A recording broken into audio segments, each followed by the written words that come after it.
Okay, నాకు అర్థం కాలేదు. దిమ్మ తిరిగిపోయినట్టుంది బీహార్ రిజల్ట్స్ వలన. ఏమైందో వైసీపీ కనుమరుగైపోయి ఆంధ్రాలో ఇది కూడా అయిపోతుంది ఏమన్నా భయం, బీజేపీ ఏమన్నా వైసీపీ స్పేస్ ఆక్యుపై చేసుకుంటారు భయం ఉందో నాకు తెలియదు కదా. అందరికి ప్రతిపక్షాలకు అందరికి నిద్ర లేని రాత్రులు గడుస్తున్నాయి.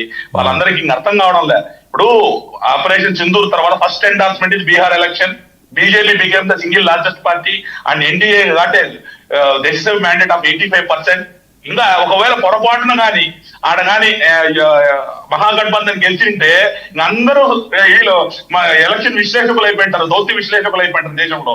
ఏం మాట్లాడతారని నాకు అర్థం కాదు. ఈ రోజు చైనా కావచ్చు, రష్యా కావచ్చు, ఎప్పుడైతే డొనాల్డ్ ట్రంప్ ఆయనే చెప్తున్నాడు తిక్కగా మాట్లాడతాడని. డొనాల్డ్ ట్రంప్ ఇప్పుడు ఇండియా ఒక స్ట్రాటజికల్ గా ఒక వారంలో ఎట్లా డిక్లరేషన్లు ఇవ్వాలి చూసుకోవాలి. వాడు థర్డ్ పార్టీ ఏదైనా అనేస్తాడు.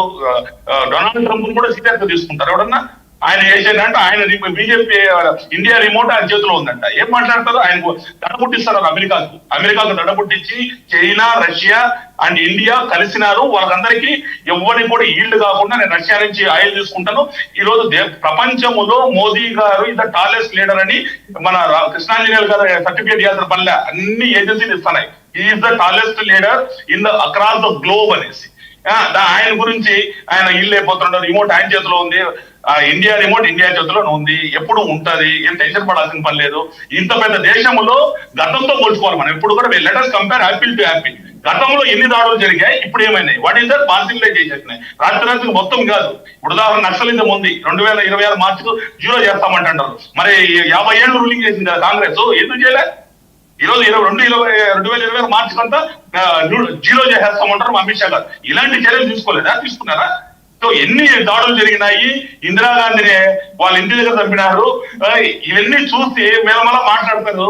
కాంగ్రెస్ అదే విధంగా తాజ్ హోటల్లోకి వెళ్ళి ముంబైలో జరిగినాయి. ఇవన్నీ లెక్క చూద్దాం. ఆ రోజు పరిస్థితి ఒసామాజీ అంటాడు మన్మోహన్ సింగ్, ఒసామాజీ. వీళ్ళు కూడా మాట్లాడతారు. నాకు అర్థం కాదా వాళ్ళతో వంత పెట్టుకొని. మోదీ గారు దౌత్యపరంగా ఎంత స్ట్రాంగ్ ప్రపంచ దేశాలకు అందరికి తెలియజెప్పారు. మోదీ గారి బాడీ లాంగ్వేజ్ చూపిస్తుంది. మోదీ గారితో ఉండే అందరికీ తెలుస్తుంది.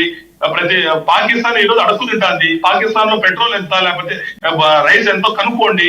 పాకిస్తాన్ ఏం చేయలేదంట. పాకిస్తాన్ తో అటాక్ కిషోర్ గారు, మనం ఎప్పుడు కూడా మనకన్నా పైన వాళ్ళతో కంపేర్ చేసుకోవాలి. మీరు పాకిస్తాన్ తో కంపేర్ చేసుకోమని అడుగుతారు ఏంటండి? పాకిస్తాన్ తో అటాక్ చేస్తే America ready. India is ready to retaliate with America also. That signals have already gone. ఎవరికి ఎవరన్నా ఇల్లేదా? ఎప్పుడన్నా అమెరికాకి ఇల్లేదా ఇండియా? ఒకసారి ఆలోచించండి. మనం అలాంటి ప్రయత్నం చేస్తే నాటో దేశాల పవర్ ముందర మనం ఏ పార్టీ న్యాయంగా మాట్లాడుకుందాం, నిజాయితీగా న్యాయంగా నిజం మాట్లాడుకుందాం. నాటో దేశాల పవర్ ముందు మనం ఎంత? అంటే ఇండియా కానీ హిందూ కానీ ఎప్పుడైనా గుర్తు పెట్టుకోండి, they never go and do aggression unless and until somebody comes then the retaliation.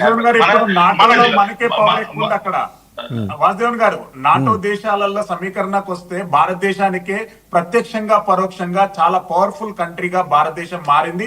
అంటే వీరాంజనేయులు గారు చెప్పిన దానికి స్మాల్ సబ్మిషన్. యూపీఏ గవర్నమెంట్ లో భారతదేశం డిపెండెన్స్ గా ఉండుండే, ఎన్డీఏ గవర్నమెంట్ లో భారతదేశం డిప్లొమేట్ గా మారింది. ఇప్పుడు మన దగ్గర ఉన్నటువంటి ఇస్రోను తీసుకుంటే, ఇస్రో నుండి రాకెట్ లాంచర్స్, వాళ్ళకు ఉన్నటువంటి satellite launchers waiting 572 space ships లను లాంచ్ చేయడానికి వివిధ దేశాలు ఇస్రో మీద డిపెండెన్స్ గా ఉన్నాయి. వాళ్ళ దగ్గర అప్లికేషన్ పెట్టుకున్నాయి. ఇప్పుడు బాహుబలి రాకెట్స్ ను కూడా అందులో తీసుకెళ్లినటువంటి అంశాలు 14 దేశాలకు చెందినటువంటి అవి. అంటే యూపీఏలో డిపెండెన్స్ గా ఉన్నటువంటి దేశం ఎన్డీఏలో డిప్లొమేట్ గా మారుతున్నారు. యుద్ధం చేసేవాడికి శ్రీశైలం గారు, యుద్ధం చేసేవాడికి ఒక మాట శ్రీశైలం గారు, నేను అడిగినటువంటి ప్రశ్న మనం ఎంత బలంగా మారనేటువంటి కాదు. మీరు యూపీఏలో మీ ఉగ్రదాడులు జరిగాయి, ఇప్పుడు కూడా ఉగ్రదాడులు జరుగుతున్నాయి. కారణం ఏంటి? మనం ఎందుకు దాన్ని నిరోధించలేకపోతున్నాం? మన ఇంటెలిజెన్స్ లో ఎక్కడ వైఫల్యం ఉంది అనేటువంటి ప్రశ్న కావాలి అని నేను చెప్తున్నాను. అది కావాలి అని చెప్తున్నాను. ఇంకొకటి, కిషోర్ గారికి ఒక మాట చెప్తున్నాను, మాకు ఆపరేషన్ కగారు, మేము మొత్తం నక్సలైట్లు న్యూట్రలైజ్ చేస్తామని. మీకు తెలియదేమో, 2009 లో యూపీఏ ఉన్నప్పుడు ఆపరేషన్ గ్రీన్ హంట్ స్టార్ట్ చేసింది వాళ్ళు మొట్టమొదటిగా. ఎప్పుడు ఆపరేషన్ గ్రీన్ హంట్ ద్వారాగా అబూస్మట్ కేంద్రంగా దండకారణ్యాన్ని టార్గెట్ గా చేసుకొని యూపీఏ ప్రభుత్వం స్టార్ట్ చేసింది ఆపరేషన్ గ్రీన్ అంటూ దాని కొనసాగింపే ఆపరేషన్ కగార్. తెలుసుకోవాలి, ప్రభుత్వాలు అనేటువంటి అన్ని కొనసాగింపే. మీరు వచ్చే ప్రత్యేకంగా ఏం ఇచ్చేసింది కాదు, మీరు చేసేటువంటి అన్ని కూడా రాజకీయ పరమైనటువంటి మేమే ఆపరేషన్ చేస్తున్నాం, మేమే ఇచ్చేస్తున్నాం అని ఈ విధమైన రైట్ అండి. టైం కూడా పూర్తయింది. ఫైనల్ గా ఏంటంటే ఉపయోగించుకునేటువంటి ప్రయత్నం బీజేపీ రైట్, చేస్తుంది. టైం కూడా పూర్తయింది. ఫైనల్ గా ఏంటంటే ఒకటి, మన ప్రావెస్నెస్ ని మనం చెప్పుకోవటమే కాదు, దాంతోపాటు చుట్టుపక్కల ఏం జరుగుతుంది అనేది, ఎందుకంటే మన నిఘా సంస్థలు చాలా అద్భుతంగా పనిచేసాయి కాబట్టి మేజర్ కాన్స్పరసీ థియరీస్ని అవాయిడ్ చేయగలిగాం. అట్ ద సేమ్ టైం మనం ఎంత అప్రమత్తంగా ఉండాలి. పాకిస్తాన్ చిన్న దేశంగా దాన్ని ఉపేక్షించకూడదు. వాళ్ళ దగ్గర ఉండే కుయుక్తులు మనకి లేవు. ఇప్పుడు హమాస్ వాడు వస్తున్నాడు, ఇజ్రాయెల్ తరహాలో దాడులు చేస్తే ఆ రోజు ఏమైంది, ఇజ్రాయెల్ పండగ పూట 1500 మందిని చంపేసి తీసుకుపోయాడు, వాళ్ళని హోస్టేజెస్గా తీసుకుపోయాడు. వాళ్ళు ఇప్పుడు డ్రోన్ తరహా దాడులు, వాళ్ళకి ఎవరు సపోర్ట్ చేస్తున్నారు?